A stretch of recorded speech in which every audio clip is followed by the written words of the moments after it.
2000 కాదు 4000 ఇస్తానే అది రాకపోయా 2500 ఇంట్లో కూర్చుని ఆడపిల్లలకి ఇస్తానే అదే కొట్టే. ఇక బంగారం ఎప్పుడు చూడని వాళ్ళకి అబ్బా తుల బంగారం వచ్చారా అని ఆశపడ్డ వాళ్ళకంతా ఈ బంగారం కాదు ఇనుప ముక్క కూడా లేదు. మూలలు దొరుకుతలేవు ఆడ దొరుకుతలేవు. అట్లా ఏం చెప్తే అది వచ్చే మన వాకిట్లో పడే అని చెప్పి అపోహ గురైనారు ప్రజలు. అవునా? ఆశపడ్డాం. ఆశపడితే ఎప్పుడైనా ఏమవుతుంది? మోసం జరుగుతుంది. ఆశపడకుండా ఉన్న కాడికి ఉంటే మనం ఆలోచనతో ఉంటే ముందరికి పోతాం. ఎక్కువ అనే వరకు ఆశపడే వరకు ఇట్లా మోసం చేస్తారు. వెనకటికి ఊళ్ళో ఎవరన్నా ఒక మనిషి మోసం చేస్తే తాండాలనో ఊళ్ళోనో ఎవరన్నా వారు మోసం చేస్తే వాడు మోసం చేసిండు వాడు మోసం చేసి ఏడాది పొగున తిడుతుండే వాడిని. కానీ సర్కారే మోసం చేయడం అనేది రేవంత్ రెడ్డి సర్కారు వచ్చినాకనే ప్రజలకు తెలిసిపోయింది. సర్కారు మోసం చేయకూడదు. ఎప్పుడు చెప్పింది చేయాలి, చేతనైంది చేయాలి. ప్రజలను మోసం చేసే అధికారం సర్కారుకు లేదు. ఎందుకంటే ప్రజల్ని అవమానపరచడం, ప్రజల ఓట్లతోనే ఎన్నుకోబడి ప్రజల్ని అవమానించడం ఇది దారుణమైన విషయం. ప్రజాస్వామ్యంలో ఇది తగదు. కానీ వాళ్ళు సిగ్గు ఎగ్గు లేకుండా అబద్ధాలు చెప్పి ప్రజలను వంచి మోసం చేసి మళ్ళా చూడాకెత్తుకుంటారు.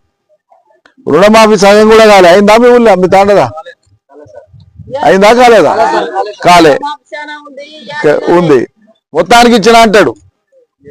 రైతు బంధు 3 సార్లు ఇయ్యనేలే. ఇప్పుడు మొన్న ఎందుకు ఇచ్చాడంటే ఓట్లు వస్తున్నాయని ఇచ్చాడు.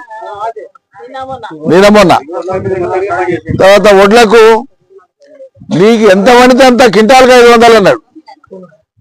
పంట తయారు కనుక లేలే సన్న వడ్లకే అన్నాడు. మళ్ళీ ఏమన్నాడు? కొనుగోలు కేంద్రానికి వచ్చినకే అన్నాడు. పోనీ కేంద్రానికి వచ్చిన వాటికన్నా అన్ని ఇచ్చిండ అంటే ఇయ్యలే. అవి పెండింగే.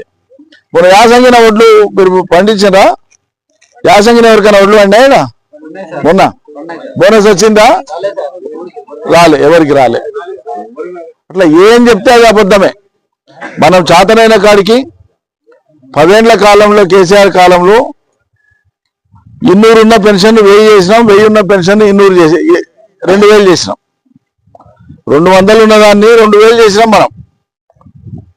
అదేవిధంగా రైతు బంధు సీజన్ వచ్చిందంటే ఖచ్చితంగా అందరికి రైతు బంధు అందించినాం తెలియదా? 11 సార్లు ఇచ్చినాం. దాంట్లో 10 సార్లు నా చేతి నుంచే ఇచ్చినాం. కేసీఆర్ ఆదేశిస్తే ఒక్కసారి వ్యవసాయ మంత్రిగా పాత ఆయన ఉండే, తర్వాత నేను ఎక్కినాక 10 సార్లు నా చేతికి వెళ్ళి ఇచ్చినాం రైతు బంధు. 72,000 కోట్ల రూపాయలు ఇచ్చినాం. 72,815 కోట్ల రూపాయలు రైతు బంధు రైతులకు ఇచ్చింది. రుణమాఫీ కింద 25,000 కోట్ల రూపాయలు ఇచ్చినాం. కరెంటు మోటార్లకు కానీ ఇండ్లకు కానీ పోకుండా మనం ఉన్నప్పుడు కరెంట్ మంచిగా ఉండేనా లేకుండేనా? ఇప్పుడు వస్తుందా చక్కగా? చక్కగా కరెంట్ రాదు. ఇప్పుడు ఎక్కడ మరి దొంగలు తీసుకుపోయారా కరెంటు? కరెంట్ ఎక్కడ అంటే